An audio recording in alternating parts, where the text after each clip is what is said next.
Lilian, olá, boa tarde, como vai? Espero que você esteja muitíssimo bem.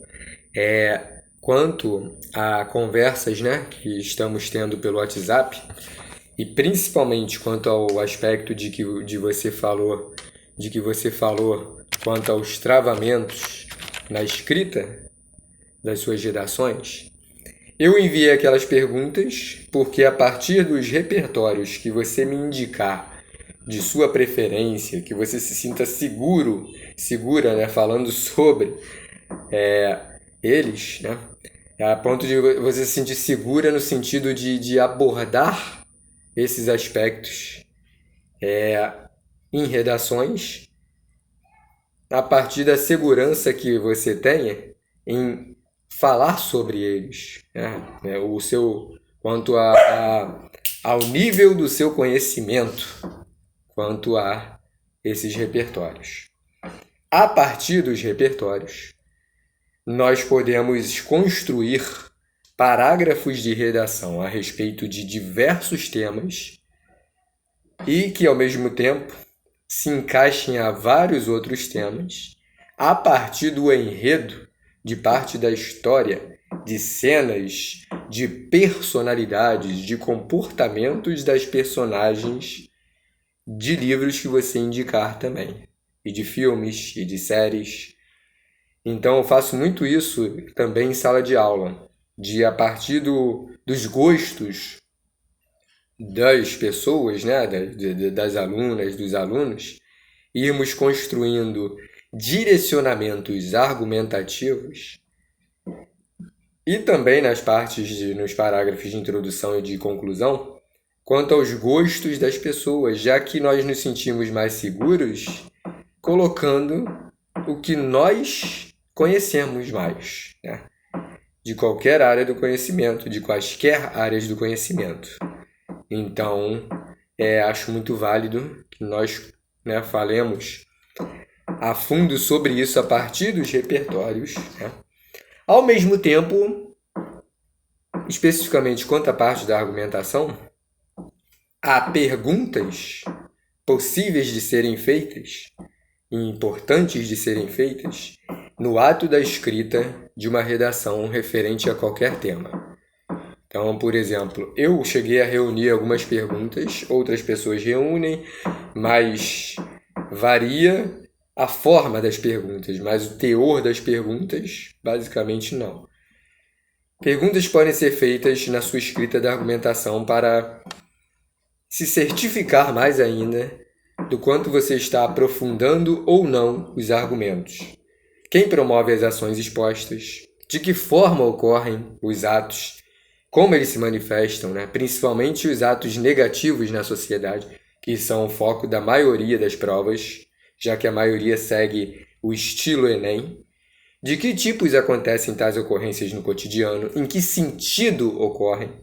Em relação a que se configura determinada ação? Por que tal ato ocorre e o que se gera? O porquê e o que se gera são as partes que compõem o método argumentativo mais utilizado na escrita de redação argumentativa, que é causa e consequência. Já que em redação não é suficiente constatarmos na escrita que observamos à nossa volta o que acontece. É necessário, numa redação argumentativa, que nós retiremos a nossa opinião do que nós vemos acontecer à nossa volta. Então é necessário que nós estabeleçamos parâmetros para podermos nos basear. Não é suficiente em redação dizer que o governo é negligente quanto a algum aspecto, ou que a mídia tem descaso, né?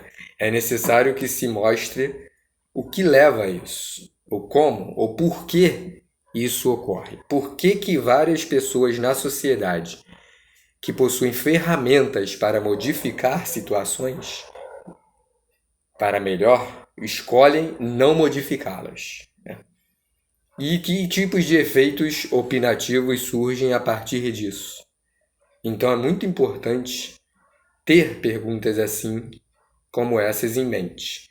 Manuela de Oliveira Silva é uma aluna de um dos cursos onde eu trabalho, o Red Vest, e ela reuniu outras formas de perguntas quanto aos aprofundamentos argumentativos, a fim de serem respondidas parcialmente no decorrer da escrita de uma redação dissertativa argumentativa. De acordo com a escrita, né, de raciocínio de escrita de cada pessoa. Né? E eu gostei mais ainda das perguntas que ela compôs, que ela produziu, do que das que eu falei agora que eu produzi. Ela escreveu exatamente assim: para a construção dos argumentos, seria válido adotar essas perguntas então. O que leva a esse problema? Por que ele acontece? Como ele se desenvolveu ou se perpetuou? Qual o impacto dele na sociedade? Esse problema se relaciona com o tema? Quais agentes atuam para que esse problema continue? Essas 6 perguntas considerei-as bem objetivas, né? E bem coesas e coerentes, muitíssimo coerentes, quanto a se encaixarem a tudo quanto é tema de redação. Né? Então, essa reunião dos repertórios que eu pedi, que você pode falar sobre eles, escrever em mensagem no WhatsApp ou falar uma listinha deles por áudio ou então por encontro que nós tenhamos pelo Google Meet. Então,